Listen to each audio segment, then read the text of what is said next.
I've seen other videos about making fantasy map using paper and rice or coffee beans, so I decided to make my own version of a fantasy map using my own method. I'll apologize first for my very dry voice and even weirder accent because I'm still getting over 1 month long cold. If I wait to get better first, it probably takes another month before I could post this video, so I just decided to go forth with this voice. This raspberry tea is the choice of my experiment this time, but you could use any kind of a dark tea or even coffee, or you could just use the diluted water-based paint too, but I decided to use this natural method because I thought it's more fancy. I'm adding some baking soda here to neutralize the acidity in the tea. This is what I used this time. This tiny bouquet from Walmart I bought for $5, and for this project I didn't want to pay for more than that, so this was as cheap as I could find. And ruler, and a dinner knife from the kitchen. I use this to distress the edge of the paper soon. And here is a spray bottle. And at last, tea for a tea dye. And again, instead of using a tea, you could use a coffee or even watered down paint. And you can use any type of paper, but for this time for my project, I chose this very thick Strathmore watercolor paper. And obviously it's too big for the baking sheet that I have, so I'm going to measure the size of this cooking sheet to see what standard framing size paper can fit in this. The available side of this baking sheet is about 12 inches, so I have to make the paper smaller than that. That makes the paper size of 10 inches by 12, something like that. And I think that's just too small for what I want, so I decided to cut it just how big I want. I chose 12 inches by 16 inches, and just hoping that the baking sheet still serves its purpose. So the reason why I decided to make this map is to organize and clarify my imagination before I create my artwork. You could use this to, just for fun, or to inspire your writing and maximize your creativity by visualizing all these ideas in one place. And to me, I want to put more narratives in my paintings and drawings, and I'm hoping that this map is going to help me to add some depth to the story that I want to express. I'm using this dinner knife and a spray bottle to distress the edge of a paper and to soften it up because the paper is so thick to tear without moisturizing it. Then I started using my fingers to tear the edges down because the paper was just so thick to keep using the knife. So you could skip that too if you're using this manner of thick watercolor paper. Now I'm gonna use this sponge brush to apply the tea. After this, I also made a thicker, darker dye out of this tea, and I ended up adding a little bit of acrylic glaze to dye the edges darker to make it more antique look. But it's not recorded because my phone turned off while I was doing so. Then I baked this paper to dry in the oven at 300 Fahrenheit, and this is how it looks after the drying process. Then press the paper to flatten it. I wasn't sure if this coffee ground that I sprinkled earlier would give paper any effect, but when I take it off like this, it leaves a very pretty teeny tiny dark dot, and I think It's lovely.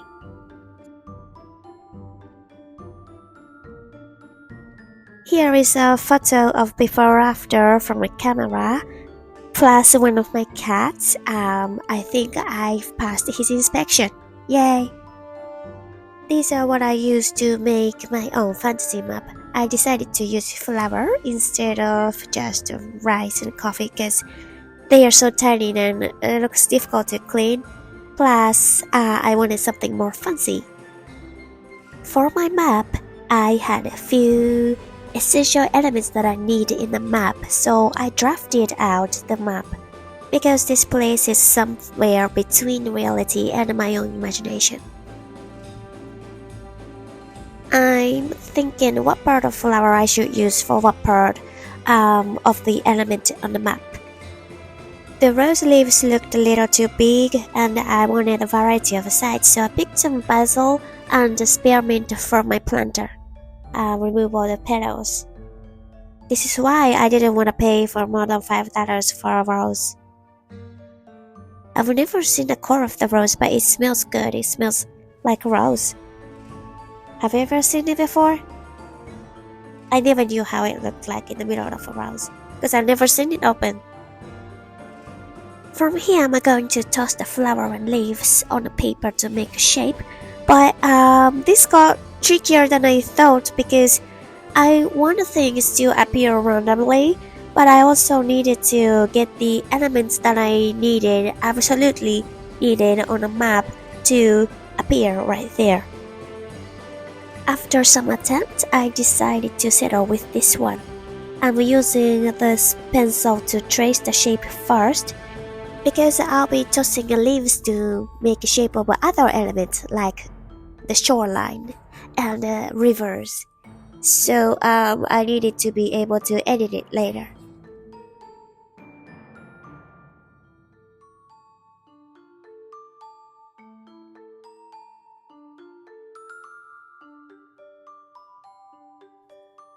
I guess this is about a time to settle with the shoreline, so this is what I got for that, and I'm gonna trace again with pencil. For the streams of water, I had decided to use the stem of a baby's breath for a long time, so yeah, I just did that. But again, things are not going as I expected, so I ended up tearing the stems apart to place them, make it look more natural and random. Then I'm using my pen to draw over the drafted line because the pencil lines are so faint and things are getting more difficult to see.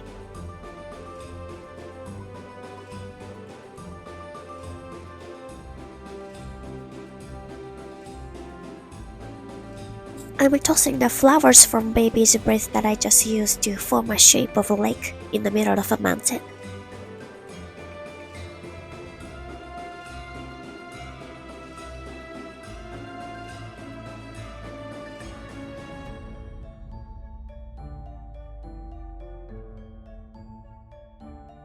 I'm drafting a compass on my map because that's what every fancy antique map has.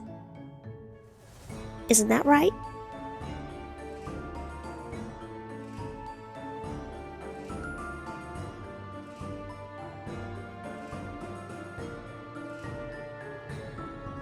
I put a shade on the wrong side of one of those star.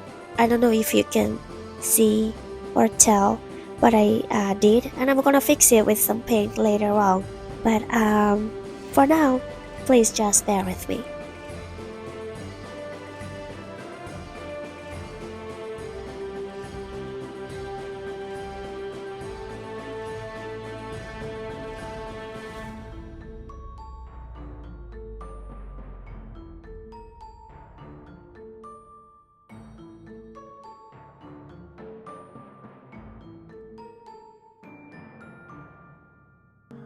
I am using size 005 liner pen to add details here and there.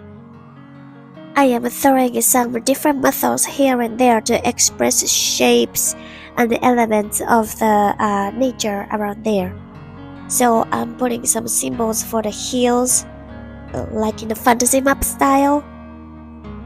Then for the mountains around the river, I am just adding the texture of the mountain to later express the shape and height and the creases or the valley between the mountains.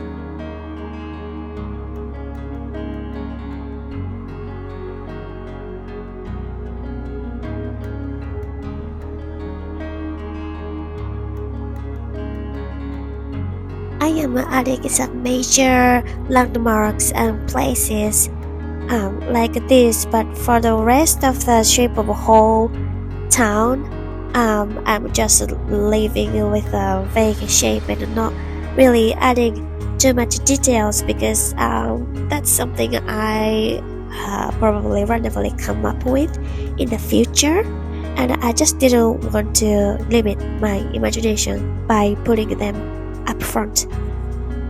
Here is the finished look of my map. It is not complete because I'll be working on this map over time to add more stories and details. Well, if you like this video, please give me a like and subscribe, and see you again on next episode.